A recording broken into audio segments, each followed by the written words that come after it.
cañón solitario del sudeste americano, los arqueólogos llevan a cabo un inquietante descubrimiento, una extraña colección de huesos humanos. Son unos huesos que tienen el aspecto de que la carne haya sido recién cocinada y devorada. Son los restos humanos de primitivos americanos que vivieron aquí hace miles de años. ¿Se hicieron caníbales o solo es un mito del que hablan los investigadores, antropólogos y naturalmente Hollywood? Soy John Rhys Davies. Acompáñenme en este estudio del mito y realidad del canibalismo en el sudoeste de América, a continuación en arqueología.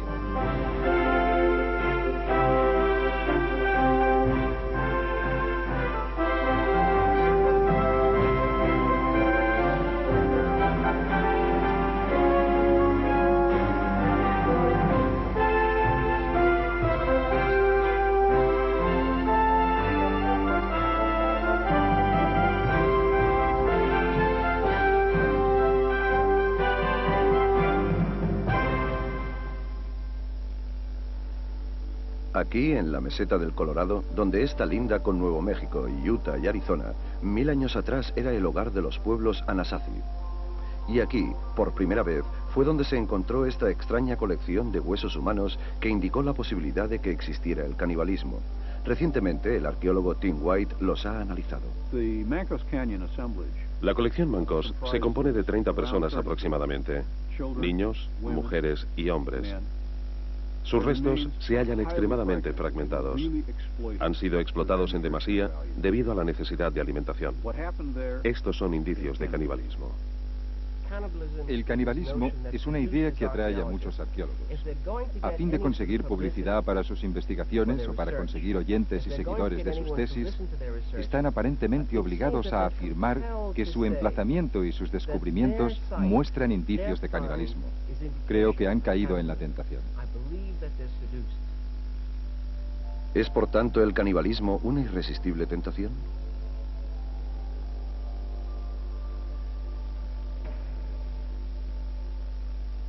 El canibalismo es tan aterrador que cuesta imaginar que exista, a no ser que se dé una urgencia de índole psicótica o una necesidad de supervivencia. Aunque existen pruebas elaboradas en el sudoeste que parecen indicar que hubo canibalismo, y no únicamente en un emplazamiento, sino en 20 o 30. La pregunta es, ¿qué condujo a esta práctica tan macabra? Caníbales.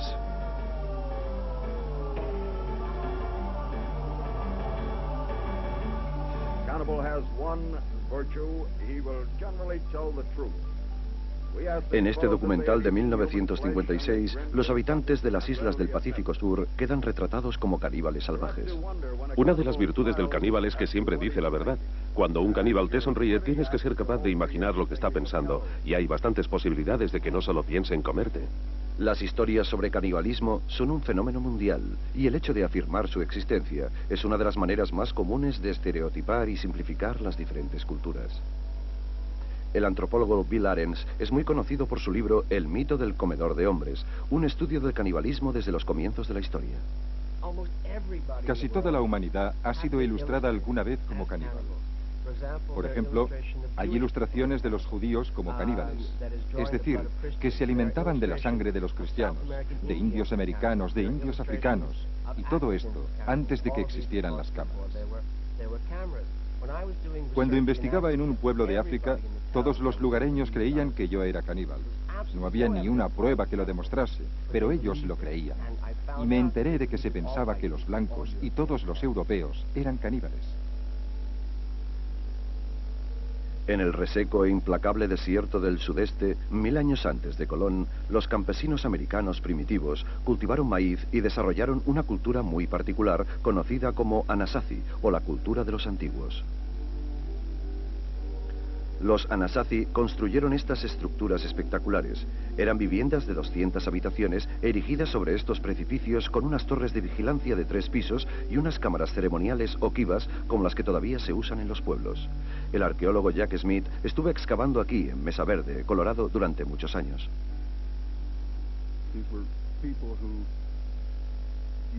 Esta gente desarrolló una cultura particular con una base muy antigua, nómada, de caza y cosecha, y fueron desarrollando un modelo de agricultura, y esta duró hasta que lograron establecerse, cultivar sus campos, producir una buena provisión de alimento.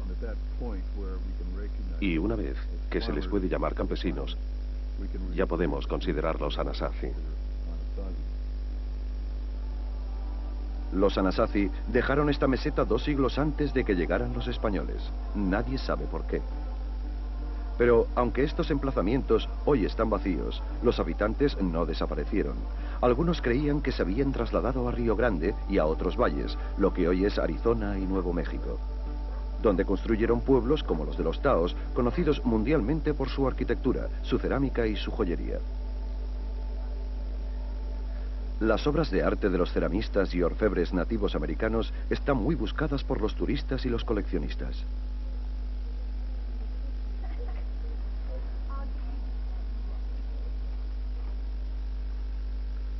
Pero, ¿cómo era el mundo de sus antepasados? Cerca del Valle de los Mancos se halla la Reserva Ute. Está llena de ruinas y de cementerios Anasazi. Terry Knight, un jefe sol de la tribu Ute, la cual emigró aquí hace solo unos siglos, nos habla de esta tierra.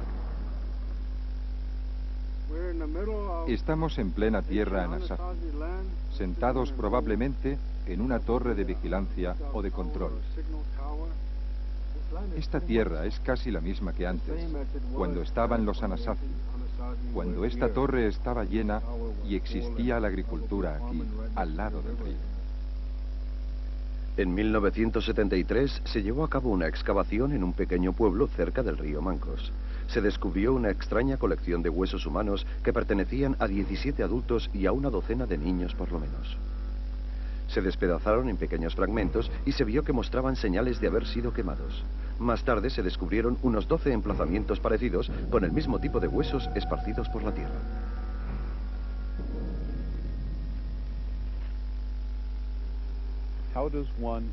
¿Cómo puede uno emprender un estudio sobre el canibalismo que tuvo sus inicios hace tantos siglos?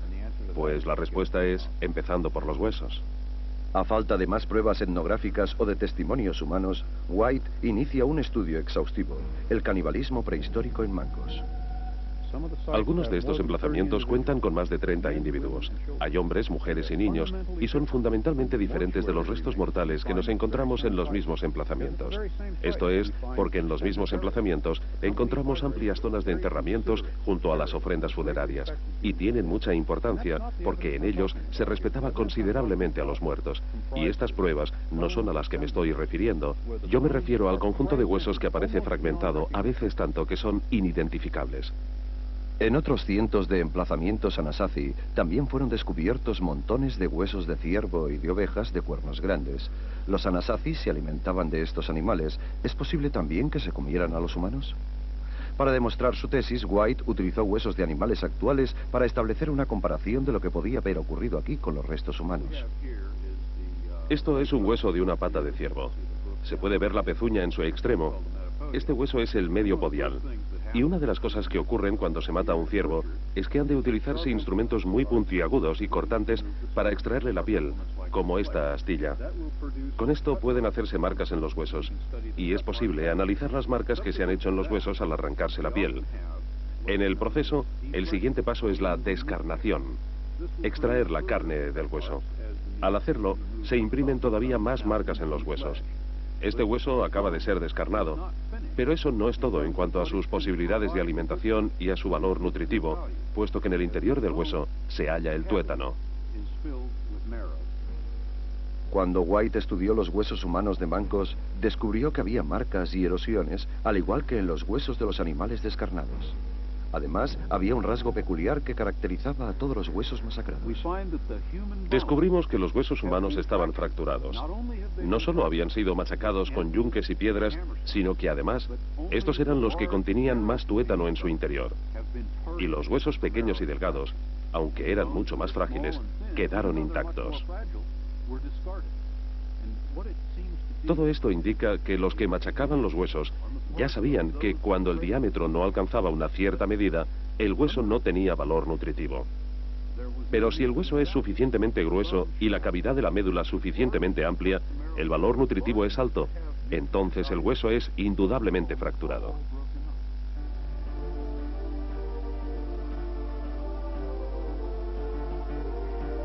Estas gentes que construyeron estas elegantes viviendas en los precipicios y diseñaron artesanalmente la cerámica única en el mundo, ¿fueron capaces de practicar el canibalismo?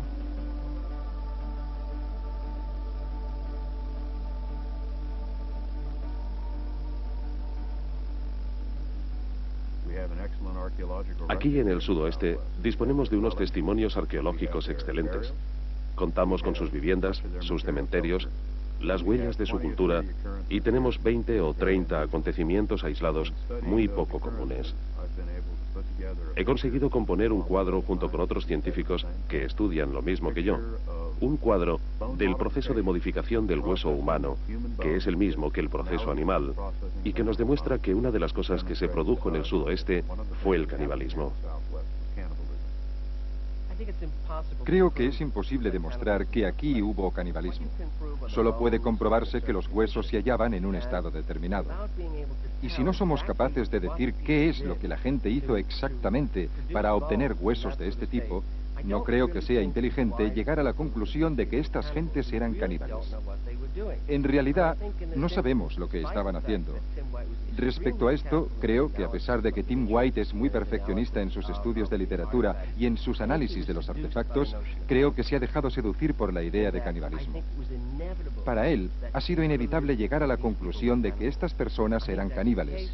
Creo que esto es así, porque si no afirmara la teoría de que eran caníbales, no habría teorías nuevas. Las noticias escabrosas siempre venden. La arqueología no se basa en las pruebas. La ciencia de la arqueología se basa en la deducción. Trata de cómo utilizamos los testimonios, cómo los interpretamos y cómo deducimos a partir de estos los hechos que se produjeron siglos atrás. Pero Arens cree que incluso los investigadores más prudentes están influenciados de manera sutil por los antiguos mitos del canibalismo. Heródoto, el primer hombre que nos informó de las culturas de otras gentes, empieza afirmando que aquellos que estaban en la frontera de la civilización occidental eran caníbales. 2500 o 3000 años más tarde, nos encontramos con que las personas cercanas a nuestro tiempo y a nuestro espacio también eran caníbales. Es una idea de la que no podemos deshacernos. Sin embargo, White insiste en la teoría de que el canibalismo se produjo en el sudoeste. Mediante un microscopio descubrió unas señales poco comunes en los extremos de los huesos mancos. Cuando estos huesos se han fragmentado para obtener el tuétano, todavía queda grasa en ellos. Se sabe, etnográficamente, que la gente solía aprovechar toda la grasa hirviendo los huesos. Y cuando el hueso se astilla y quedan estos extremos tan afilados, se colocan en una vasija de cerámica. Podemos comprobar que las paredes de la vasija, debido a la temperatura, se queda como papel cartón. Y cuando con la punta del hueso se restriega el interior de la vasija dando vueltas circulares, el hueso adquiere un lustre especial. Si mostramos la parte externa, se puede observar el biselado que adquiere después de frotar el recipiente. Y esta es una prueba muy clara de que los propios huesos, después de ser fracturados, eran colocados en un recipiente de cerámica con la intención de ser aprovechados hasta el final, algo que no se observa casi nunca en las prácticas funerarias. Aunque no todos están tan seguros de que los ritos de la muerte o que ciertas prácticas funerarias puedan descartarse como posible explicación del estado de estos huesos. Muy a menudo, la gente entierra a los muertos. Los dejan bajo tierra o encima de ella durante semanas o meses. Después los desentierran, les arrancan la carne, los hierven, introducen los restos en recipientes y después entierran los huesos, o en ocasiones se los guardan. Estas parecen prácticas de canibalismo y siempre será lo más probable canibalismo.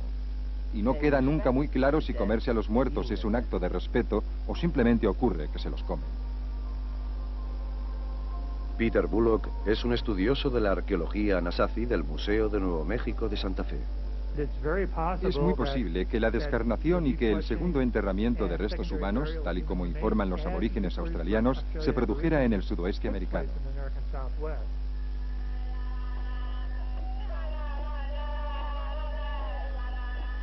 White rechaza esta posibilidad, afirmando que en el caso de los aborígenes de Australia, las marcas de los huesos son considerablemente diferentes a las señales que se aprecian en los huesos de los mancos. Hemos llevado a cabo un estudio exhaustivo sobre el segundo enterramiento por el mundo entero y hemos analizado este fenómeno en diferentes culturas. Y lo más aproximado que hemos encontrado a esta práctica es el caso de los aborígenes australianos. Algunos aborígenes eran enterrados por primera vez. Después volvían a excavar y cogían los huesos del esqueleto y los partían en piezas pequeñas. Los añicos se metían en troncos de madera huecos, que finalmente eran erigidos como el lugar definitivo de los muertos. Pero en estos casos, sin embargo, tampoco encontramos la misma clase de pruebas que descubrimos en los Anasazi, pruebas que mostraban que se llevaba a cabo un proceso mediante el que se extraía el valor nutritivo de los huesos. ¿Y por qué no podría ser la guerra la que nos explique el estado de estos huesos? Sabemos que a veces los indios, después de las batallas, golpeaban y mutilaban los cuerpos de los enemigos.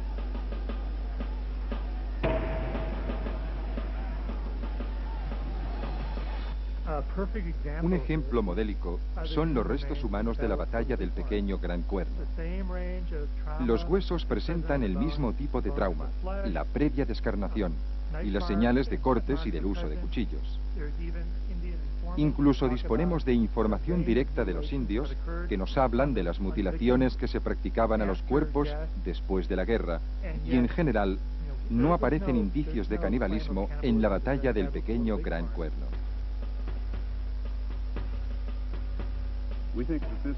Nosotros creemos que esta no es una explicación aceptable para esta colección de huesos que hemos encontrado. La razón responde a que los huesos muestran señales de descarnación antes de ser rotos en pedazos. De hecho, está claro que existió un contacto directo de la piedra martillo y del yunque con el propio hueso, lo que explica que la carne tenía que ser arrancada. No estaba allí para amortiguar los golpes.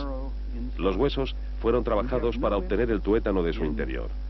No tenemos un ejemplo similar en la historia de las guerras, en ninguna cultura, donde hayamos observado este tipo de fisuras de huesos, esta clase de fragmentación en la que los huesos que tenían más valor nutritivo eran los más fracturados.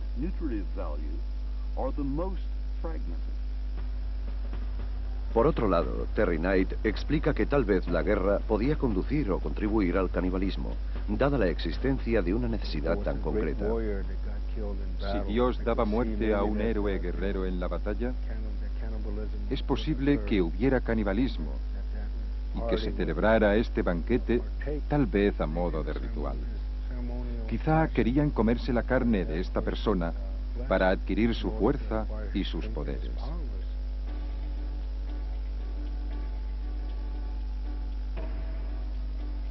¿Qué es lo que cautiva nuestras mentes de esta costumbre tan tremenda?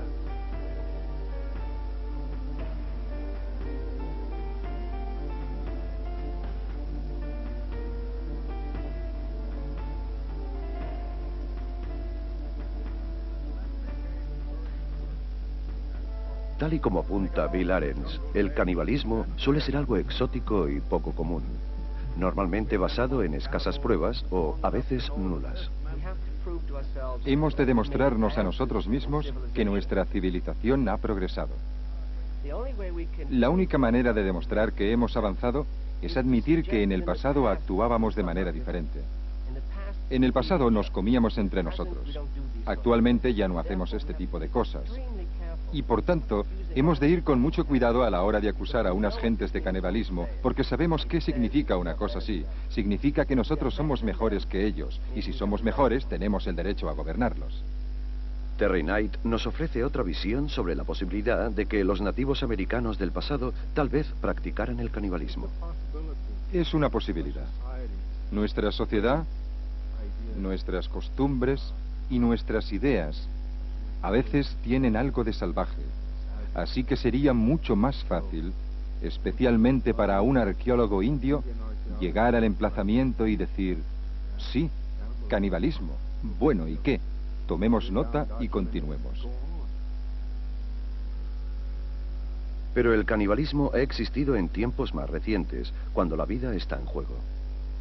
En 1972, un avión que transportaba a un equipo de fútbol se estrelló en los Andes. Los supervivientes se quedaron aislados durante 70 días. Hubo 16 que sobrevivieron y estos explican historias espeluznantes. Tuvieron que recurrir al canibalismo y alimentarse de los cadáveres, porque de otra manera hubieran muerto de hambre.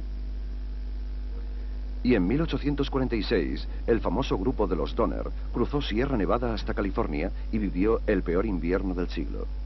Aquellos que lograron sobrevivir fue porque consumieron la carne de los que iban muriendo por el camino. ¿Es posible que el hambre forzara a los Anasazi del Valle de los Mancos a practicar el canibalismo de manera esporádica? Contamos con buenos testimonios de que el canibalismo existió. No era una práctica muy común de todas maneras. Era más la excepción que la regla.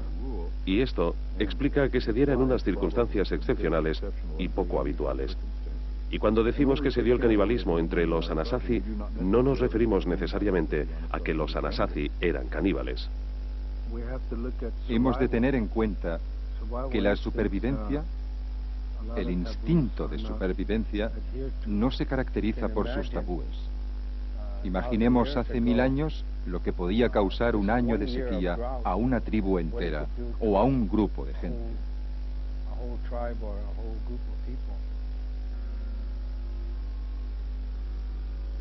Quizá entonces el hecho de que te cocinaran y te comieran era un honor, pues se salvaba la vida a una tribu entera gracias a uno. ¿Podremos saber alguna vez qué ocurrió exactamente, disponiendo únicamente de unos restos de huesos como testimonio? No hay documentos, ni diarios, ni supervivientes, nadie que existiera entonces y que esté aquí para contárnoslo. Cuando nos adentramos en el terreno de tener que explicar qué ocurrió exactamente, quiénes eran los que practicaban esto, quién dejó estos residuos sobre la Tierra, es algo que yo como arqueólogo y antropólogo no puedo explicar.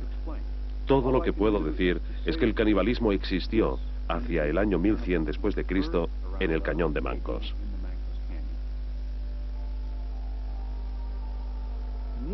Yo, como nativo americano, no creo que sea tan importante si ocurrió o no ocurrió. Tal vez sí, tal vez no. Si ocurrió en el resto de lugares del mundo, ¿por qué no en Anasazi? No creo que pueda demostrarse que los Anasazi fueran caníbales. Mi opinión es que deberíamos olvidar el tema y concentrarnos más bien en algún acontecimiento más positivo de la historia de los nativos americanos y dejar de pensar en la posibilidad de que se comieran entre ellos. El mito y las leyendas sobre el canibalismo nos han acompañado desde el origen de la historia. Pero ¿es cierto que estos testimonios arqueológicos amplían nuestro conocimiento sobre la condición humana? ¿Ayudan a romper las barreras entre las culturas, entre ellos y nosotros, entre nuestro pasado y nuestro presente? ¿O simplemente perpetúan el estigma?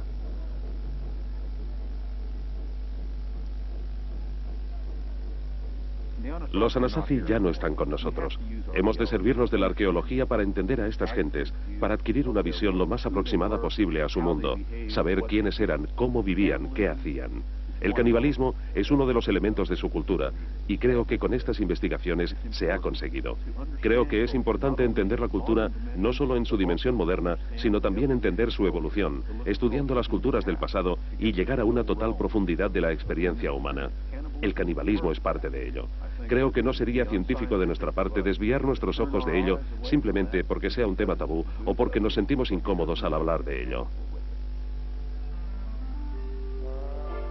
Nunca llegaremos a saber con precisión el origen de esta colección de huesos de Mancos y no todos están de acuerdo con las conclusiones de Tim White. Con todo, su meticuloso estudio insinúa que se dieron casos de canibalismo debido a los instintos de supervivencia. ¿Debemos entonces etiquetar a los Anasazi como caníbales salvajes? ¿O debemos maravillarnos ante el hecho de que fueran capaces de crear una cultura sofisticada y unas viviendas magníficas en los cañones que desde entonces están abandonados? Si miramos más allá de la tragedia de Mancos, la historia de los Anasazi ha salido airosa frente a tantas dificultades y obstáculos.